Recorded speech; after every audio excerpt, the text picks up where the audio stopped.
welcome to our live Q&A, Ready to Become a Coach.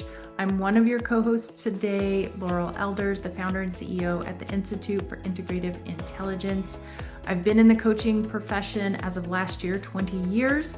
I've been an internal, external coach, and also a leader as coach.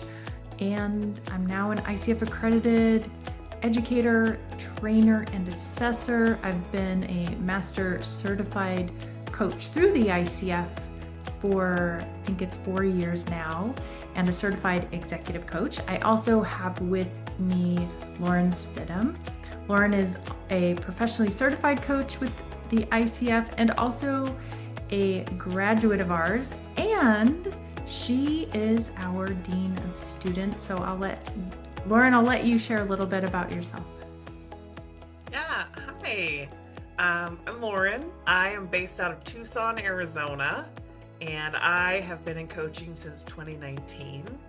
I did make the decision to get my coach training through this institute, and then it wasn't too long after that I started working at the institute as well, supporting the education piece.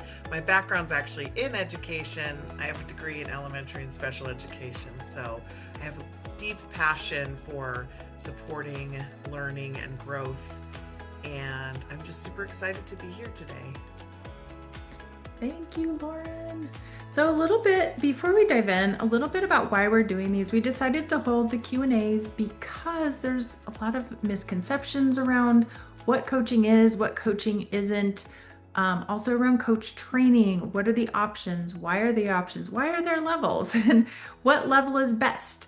How do I find a great school or training program? All of these questions float around, and we just wanted to create a space so that you could get all of your questions answered, and also to share a little bit about who we are and what we are up to in the world. So that's a little bit about us and what we're going to be looking at today. Before we dive in, also, I wanted to share, I've been speaking to a few people about the power of coaching in the workplace and in leadership.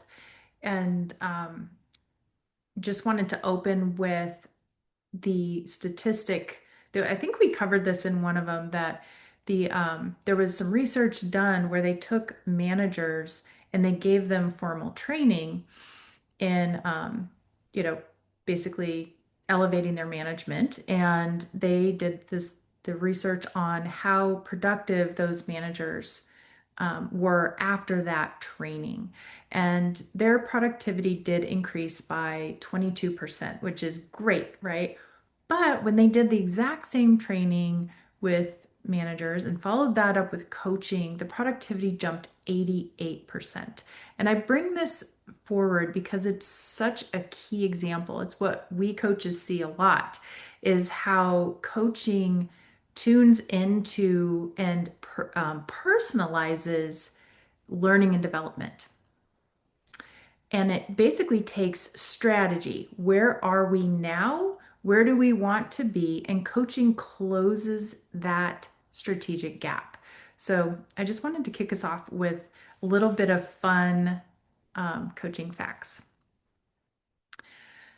All right, so let's dive into some questions. Yeah, okay. So one of the first questions I have here says, there's a lot of coach training options out there. Like, how do I know how to pick one that's right for me? So one thing to consider are your values, what you value um, in a program. What would you love to walk away with? The next consideration is really looking at how much depth do I want to get from a program. So there are some coach training programs that I know we talked about. I think it was last time, how they just teach the coaching skills, and then there's coaching programs that teach a deeper dive. So not just skills, but human potential, self-actualization, and and then our flavor of that is integrative intelligence, where we take all of the domains of human potential and bring them together. So we don't just focus on mindset or somatics. or leadership development, we bring all of it in and really are coaching to that whole person development. So those are some things to consider as you're looking at all the different programs out there. Oh, and ICF accreditation. I will give a shout out to that because I have seen coaches go through coach trainings and then not learn very much actual coaching. So the ICF accreditation, they probably don't want me to say this, uh, but it's true. It doesn't necessarily mean a program is good or bad. Accreditation means that that program is teaching actual coaching.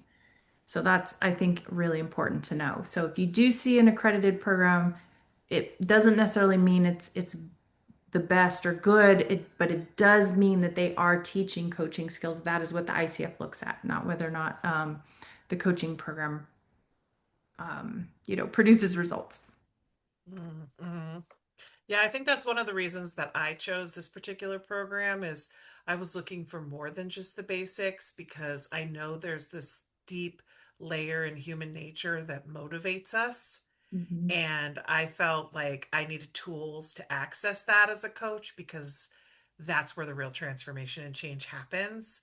And so, one of the things I think our institute does really well is not only do we do a solid job at helping you feel really confident at all the coaching skills and the ICF markers, but we give you a whole toolkit to look at the whole person and go just beyond the problem to find out what's underneath and just help clients overcome obstacles and have these like life-changing moments. Right. Yes. I love what you just said about that because it's so powerful to me how, for example, there could be two people and they did the exact same thing in their behavior, but the underlying motivation may be completely different, right? So when we understand how to connect with that deeper layer, then we become that much more transformational and effective in our coaching too. Yeah, that's so true. You did bring up integrative intelligence, and we did have a question around that. What is integrative intelligence? Okay, where do we begin? There's so much. Um, Integrative intelligence is, as I mentioned before, it's pulling in all of the domains of human potential and seeing their interconnected relationship. So when I become more attuned to my inner, the relationship with myself, how does that inform how I become more attuned to my relationship with others? So that's just a small snippet of interconnectivity. And seeing how if someone is overdoing or underdoing in a human domain, how that impacts the other areas of their life, but also their internal world as well.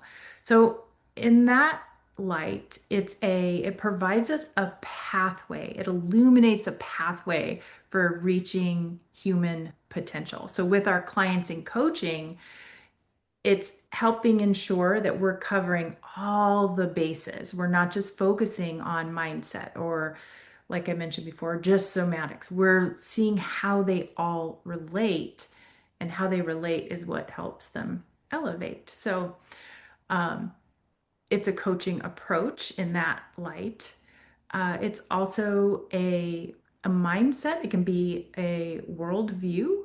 Um, I know in just even going back to like Native American thinking, they said it's a web of life. You pull at one part of the web, and it impacts the other parts, right? So just understanding that we everything is connected in reality. And then the problems that we're seeing show up when we start compartmentalizing and acting as if they are not connected. So, an integrative coach helps someone reconnect the dots.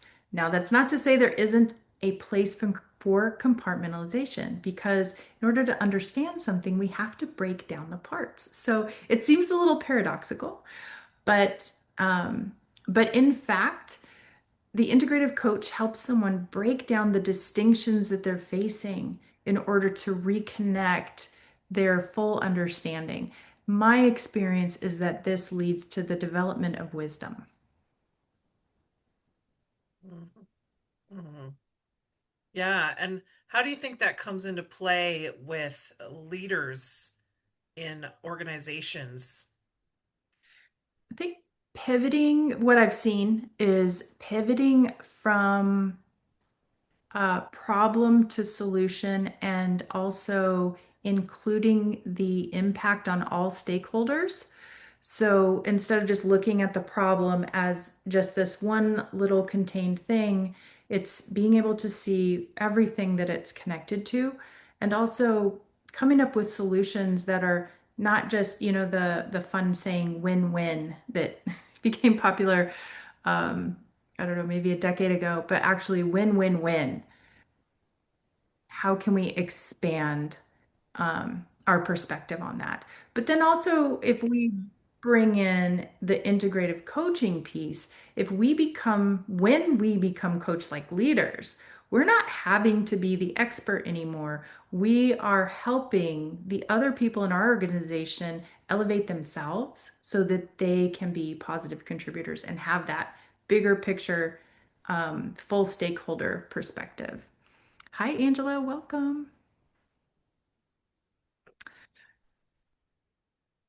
Hey, hey, how's it going? Good. Good, good. Sorry to jump in late. Oh, no worries.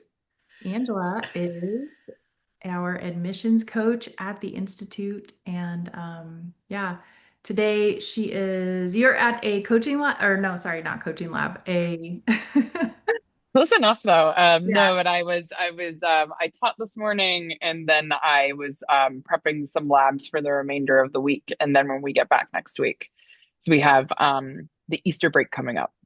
nice, nice. Very good. All And by right. labs, you mean chemistry. Yes, ma'am, chemistry labs, yes. Yeah.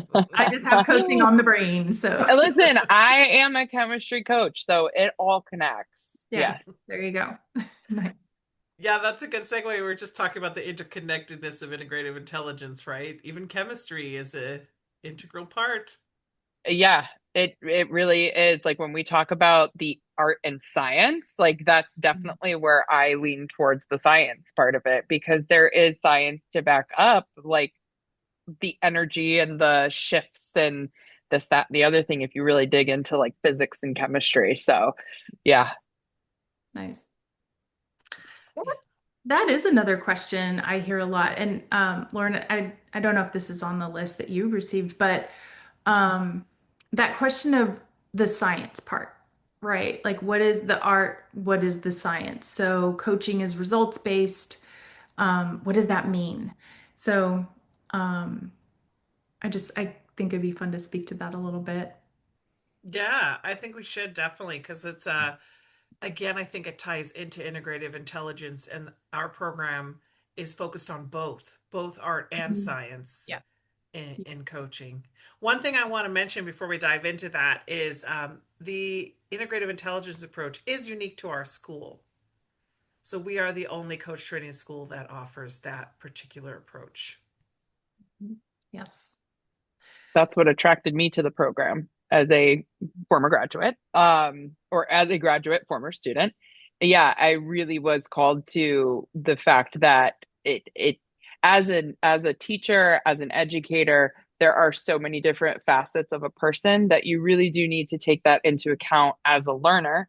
And I appreciate that that's what our school does because you do really need to take every piece of a client and really integrate it together to get to the results that they're looking for. Hmm. Yeah. Yes, absolutely.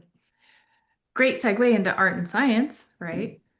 So, um, Lauren, would you like to talk a little bit about the art and then I could dive into science or? Yeah, so one of the things that we teach in our program is a framework for coaching, and the art in coaching often happens in the middle of the session. So if you think about a sandwich, in the middle of a sandwich, you can have lots of things, right? You can have luncheon meat, you can have a pure veggie sandwich, you can have hummus, you can have peanut butter and jelly. You can even put a hot dog in there, right? There's so many varieties and possibilities. And in coaching, we have this really awesome space and container to explore creative possibilities with a client. We hold this space, we ask questions, we get curious, we dive deeper, we look underneath things, we explore possible options, and there's so many different ways we can do that.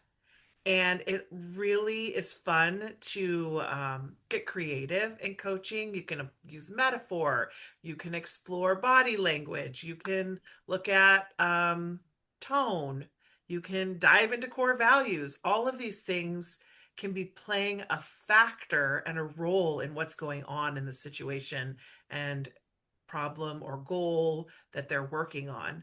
And so I absolutely love the creative part of coaching because this is where each coach individually shines. We're all unique and we're all different and we have different approaches, but we always keep client in the driver's seat. So as they're exploring and diving in, we're just holding that space for them.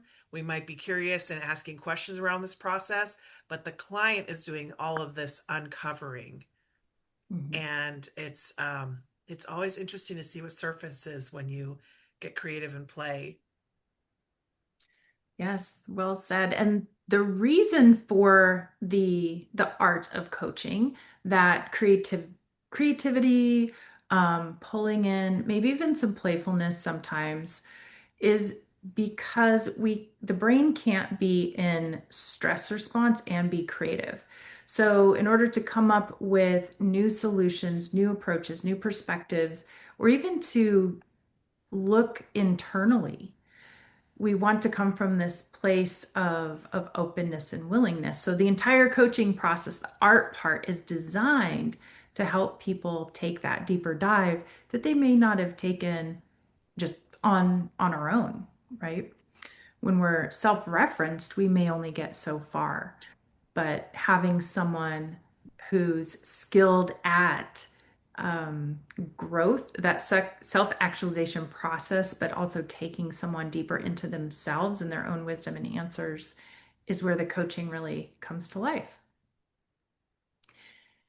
Which leads to the science part. So, being that coaching is results based, the science part can be really important. And I know a lot of coaches have different philosophies on this, so I'll just cover a couple different ways the science can show up.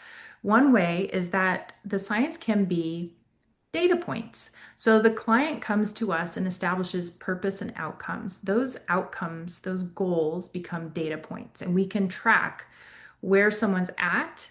And then after 3 months, how much growth or percentage of growth has taken place. So that is a mathematical equation.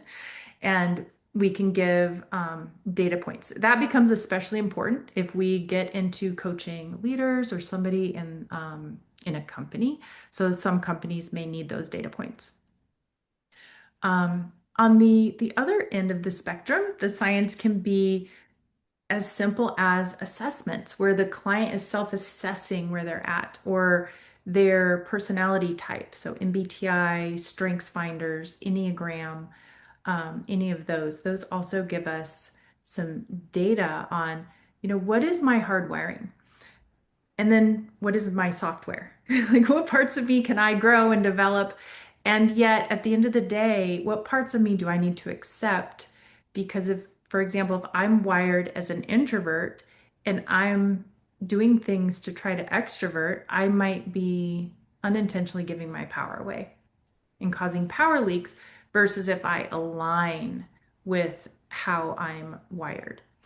And then where does the neuroplasticity come into that? And, defining that line. So that's a little bit about the art and the science. Angela, anything you think you want to add?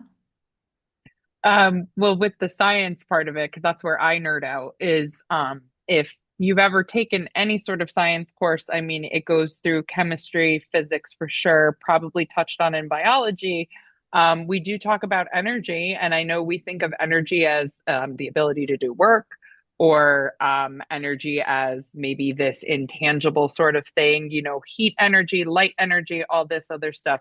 But the one principle and law in science is that energy cannot be created nor destroyed, but it can be transformed. And so that is a huge proponent, at least for me, in terms of coaching, because everybody's got energy on the subatomic level. Like, I know we're talking chemistry here, and some people may be like, whoa, whoa, whoa, I am not a science person. But I think everybody understands that matter is made up of all of these different elements, just as a person is made up of all of these different facets and elements. So the energy, if a coach is trying to help coach through, a problem, a challenge, a goal, whatever the client's looking for, there is that transformation of energy. So within coaching itself, there is the literal science of, all of these parts of you working together, your cells, your brain communication, right? Neurons firing, all these other things. There is literal science happening within coaching, right? To make those new neural connections, to make those new ideas, or getting over these barriers and stuff like that. There is physical science behind it. So that's where, especially with our program, it really spoke to me with the fact that there is a lot going on behind the scenes. And I love that it works with anyone and everyone, no matter what your niche is. As an educator, I think it's just made me more able to talk to people across the board, colleagues, friends, family, students. So, especially talking with leaders or HR directors or people that are managing people, I think it's very important and definitely a strength to have the skill to remember to integrate all of the pieces of a person to get those results that you're hoping for within your company, to reach those goals and have them be self-sufficient. That's what I always try to do with my students. So, sometimes managing adults is a lot harder than managing kids. Yeah. So, Very well put. That actually reminded me of another frequently asked question. I'm glad you brought this up. The piece of the niche, right? And so basically what I love and cherish about coach training is that you can take it into everything you do. Communication with spouse, with children, with other leaders, or even there was a student that came back after just a few days of training and was like, I asked my leadership team a question and they were like blown away. So, just having a different response, the ability to respond differently. And then, of course, with our clients. So the coach training itself becomes almost like personalized, how we can do things in a more elevated way in the world, in our lives. And we can take that and we can apply it to a specific niche. So I know 3 or 4 years back, we added concentrations because taking the coaching into a specialization can be so powerful as well. And so I think that's a neat thing, is that the coaching skills themselves are a wonderful jumping off point to specialize in an area if somebody feels called to do so. So yeah. Nancy, I wanted to check in and see if you had any questions you wanted to bring forward. Hi, sorry, I just got to my destination. And so, no, I don't have any questions at this point, but I'm really enjoying the presentation so far. And the presenter who geeks out on science, I'm right there with you. I loved that. That was great. Thank you. love that. Excellent. All right. Yeah. Thank you. Lauren, any other questions? Yeah. Well, to close that out, I was talking about the sandwich metaphor, right? Like, Mhm. and earlier I was talking about how we have like the coaching skills and then sort of the coaching process. I think if we go back to the sandwich metaphor, some of the science is also like the bread. It's what's holding the session together. It's the framework of the session. It's how we open a session, how we close a session, how we partner for accountability and resources, how we help this client create next steps. So we have this beautiful, creative, integrative process of exploration. And then we also have this more structured approach that allows the coaching to be effective because we don't spend the entire time in that creative space. We can pull from that and then generate actionable items. Right. So that's why coaching is more than just a conversation. Mhm. Because we can have brainstorming conversations all day long at work, right? But there's an element of like, but now what? Now what are we going to do with this? What's going to be actionable and tangible? And that's so helpful for individuals because I think a lot of times people get stuck in their head and their brain is just whirring with ideas and thoughts and beliefs. And a coaching space allows them to process and actually create something from that. Yes, yes. To me, it's like it takes the transformation that just happened, but it brings it to life because otherwise, client gets excited. They had this amazing transformation. Coach is excited. The client had the transformation, and then unless you have those tangible next steps, right? You formulated a plan. You've looked at what could get in the way. You strategize that out. It can stay in idea land. Mm-hmm. Yeah. Yeah. So it's both. Yeah, it is. It's the integration of both. Yes. Okay, so a common question that we get, and I'm looking here at my list, is how would I know whether I want to be in level one or level two program? Like, what are the distinguishing differences? A couple things to consider there. Level one is designed for someone who already has a career path but wants to add some coaching skills to what they're doing. So it's not considered a complete training. So it's really good to know that and understand that because if you're wanting to take on private clients, um, it's it's not going to give you the depth of training that would allow you to go fully in with clients. It's still a great training in and of itself, but that is something to consider. Um, Level two is considered the complete coach training.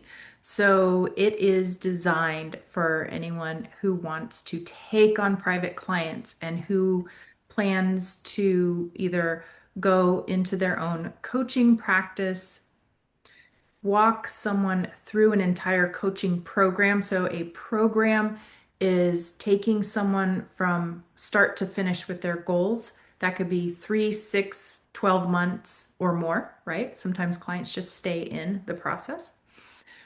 So taking someone through an entire coaching program. So that would be level two. The other thing to consider, and I like to throw this out there, is there's sometimes leaders or therapists or consultants or helping professionals will say, hey, I only need the level one, but I really want the deeper dive. And sometimes they'll just take that level two for personal development. So we do see that sometimes as well. Mhm, mhm.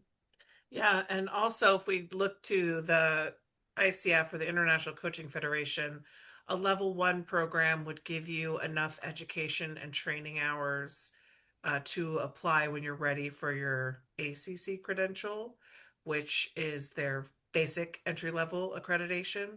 And then if you are wanting to be more in the middle range with their PCC, their professional coach certification, that's why you would want to take a level two program. And then, as Laurel mentioned earlier, she's an MCC. She's a master certified coach. I mean, she's been doing this for a long time. Thousands of Yeah. hours logged. And Yeah. that's like a further down the road thing, right? That's like years of Yeah. experience, additional training. But a majority of our students do choose a level two program just because they want to have the full range of skills, the full amount of personal development, and they're looking to integrate coaching, even if it's a retirement plan. So maybe Mhm. they're doing some at work, but then they want to eventually have their own practice. Level two is definitely kind of, best, I think, in general, the route that I usually recommend for students. And just to add to that, the other thing to consider about level two is if someone is in a director position and going to be overseeing the rollout of a coaching culture or an internal coaching program, that you really want the full training if you're going to be overseeing any sort of coaching. That helps exponentially. Yeah, absolutely. All right. All So right. Do we have time for one more? Oh, sure. Yep.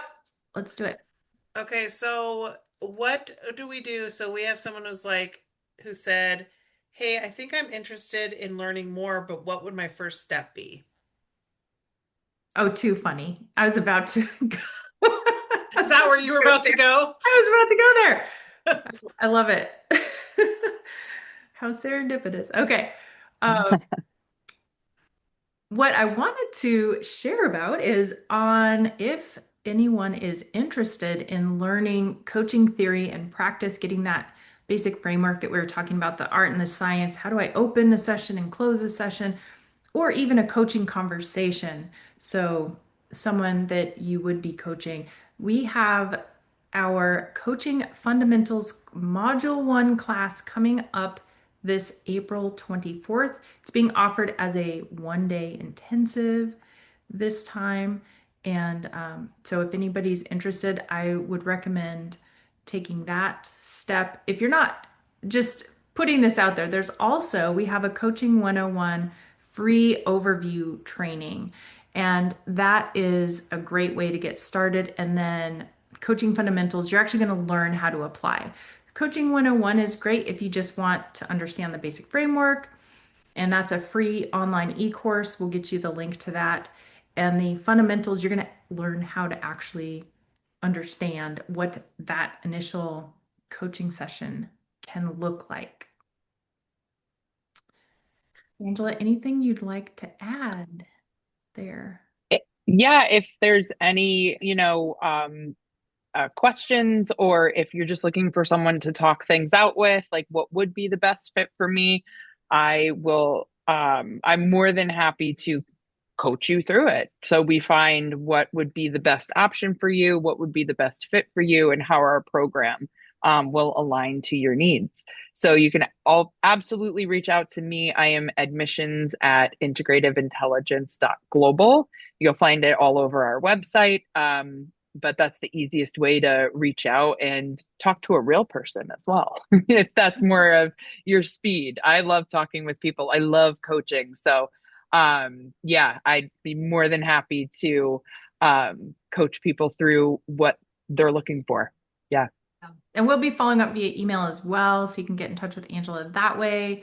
And yes, I love that you said a real person. Angela is not an AI bot. No, any email you receive from admissions is me. It's not coming from some generated what have you. It is me. Yes. Yeah, I think that's interesting. There are some, I guess, people you can call that you're actually talking to a robot. And I was like, wow, that is fascinating to me that we're at that point. But AI jokes aside, thank you all for being here. If you could not attend today, we will be getting this recording out. And if some additional questions popped up as you were listening to this and you wanted to get those answered, we always invite you to submit them. We love questions. We're coaches. We love questions. So send those our way. We'll get those answered for you and also include it on our next Q&A call. All right. Thanks, everyone. Nancy, good to meet you. Thank you very much. It was a really well-presented call. I appreciate the information. And if you wouldn't mind sending me the recording, that would be fabulous. I'd like to just listen to it again. Yes, absolutely.